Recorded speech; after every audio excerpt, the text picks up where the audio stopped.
No. No. Ninja decorating.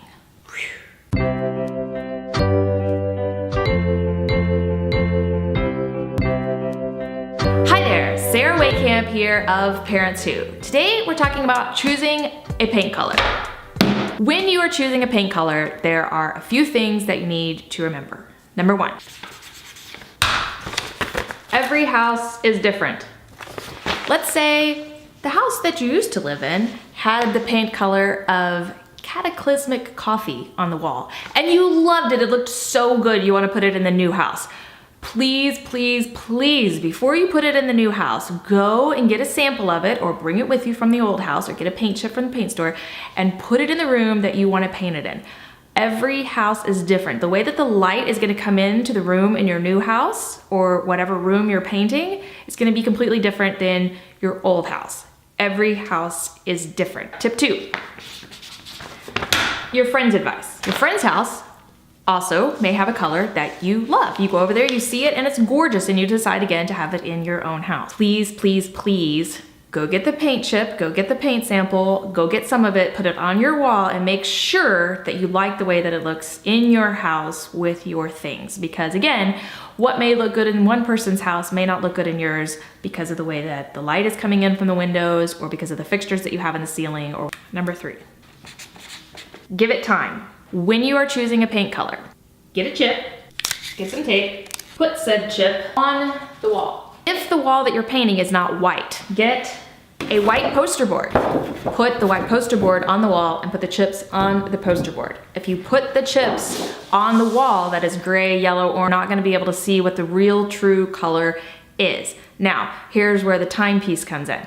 After you've put the paint chips on the wall, give it at least 24 hours. In the course of 24 hours, you're going to see this paint color change before your eyes. It's gonna look different in the morning light than it does in the evening light than it does at midnight when all the lights are off. So you wanna keep your paint color samples up for at least 24 hours so you can see how they look through each cycle of light. When it gets darker, you may notice that one of the colors that looked great during the daytime looks terrible at nighttime. And then you just simply take that one off the wall, decide you don't want it. And I just take them off as I go and decide that I don't want them. I have a basket somewhere here, I don't know where it went, of rejected paint samples already. This is the most challenging one I've ever done. Black is very, very, very hard to see a difference in. I just noticed that there's a pair of really sharp scissors over the kids' kitchen. Okay, so you're gonna watch them for 24 hours, you're gonna put them against a white background, and then you're gonna go to the store with whatever the 2 or 3 that you pick are, and you're gonna take those and get samples of them. After you get samples of them, you're gonna paint the samples on the wall, 1, 2, 3. It is said that every paint color goes on 2 shades darker than it looks on the sample that you bring home.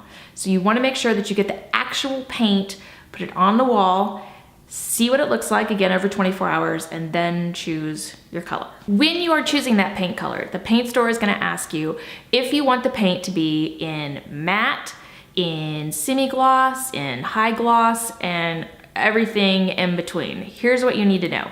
Matte. Matte is like this. Matte is just it might be called flat. It's just as flat as paper can. Some people really like this look. The downside to it is if you have young kids and they get a scratch or a mark on the wall, you can't just wipe it off. There's no wiping off of flat. A little bit of matte, but not much wiping off. As you start to go up, you start to get like a semi-gloss. That's kind of like this Sharpie. It's gonna be a little bit shiny. The upside of this is if the kids get something on the wall, you can very easily wipe it off with a sponge. The downside of it is it can start to look kind of the style I prefer. It starts to look very reflective, very shiny. I don't want it to be shiny. I want it to be somewhere in, you can do a semi-gloss if you want. I've done semi-gloss in the past. It is great for kitchens and it's great for breakfast nooks. It's great for dining rooms, places where you're gonna have a lot of food, so you could just easily wipe it off. Then you have your really high gloss, and I've never used any of those in a room inside of a house before. You wanna make sure that you're not getting any kind of outdoor paint, then make sure it's interior paint.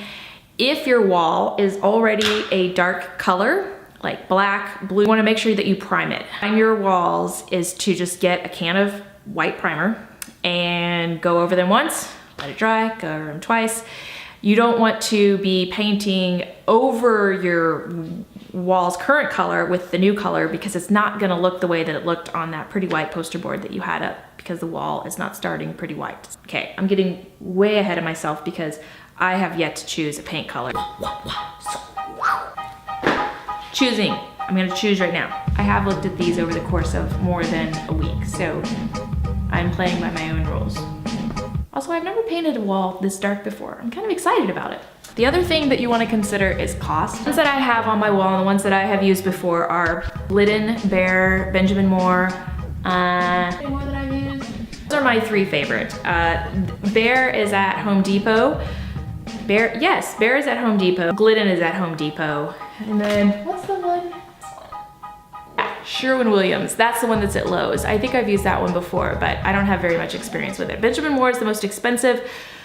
I do think that it goes on the easiest, which means that you're not gonna have to do a lot of coats of it. And with black especially, I think it's gonna be important that I don't have to do a lot of coats of it.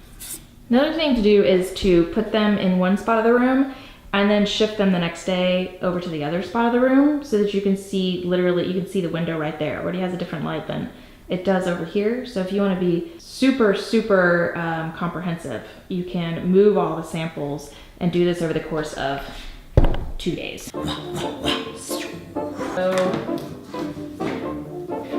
No. I saw this one in a magazine and I really thought it was gonna work on my wall. It was gorgeous in the magazine. It's Benjamin Moore's Black Panther. It does not look gorgeous on this wall. Maybe, no, oh. This is gonna sound really odd and trivial, and probably no designer has ever given you this advice before, especially wielding a sword. But something to consider is the Benjamin Moore store is a lot farther away from my house than Home Depot or Lowe's. This is important because number one, I gotta go there to get the samples. Number two, I gotta go back to get the actual paint samples to paint on the wall. Then I have to actually go get the paint. Then if I need more paint or touch up. Anyways, that said, I like to buy something that's closer to my house if I can, because I don't wanna have to be driving back and forth so much.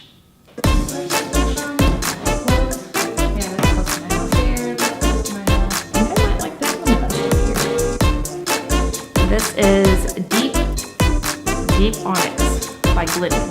Depot, close to my house. This might be the winner. One last test. I moved them down the wall so they're closer here to the window. I know what you're thinking right now. I know you're thinking, Sarah, they're all black. What are you doing? Pick one and go. And to that I will say, at least I know I want to paint the wall black. That was decided 3 years ago when we moved into the house, and it's just now coming to realization. Okay, Deep Onyx by Glidden. I'm sticking with Deep Onyx by Glidden. Look at this picture on the back. More inspiration. I think it looks really good. As advised, the next step is I have to pick up some of this Glidden Deep Onyx at the store, a sample, and put it on the wall and make sure that it is in fact the one that I want to use. Here is all the mess in the kitchen that I'm ignoring in order to get this project done. Dishes that are dirty from breakfast, dishes clean in the dishwasher, this silly thing that still needs to go back to the store. But here again, that is stuff that I can do when the kids get home from school. I can load and unload the dishes while I'm listening to them tell their stories and talk about their day. I cannot make this video and try to concentrate on paint samples and colors while they are at home. So I've learned to prioritize the things that I absolutely cannot do when they are home against the things that I can do while they're home. While it might not be optimal, but it can be done. Yeah.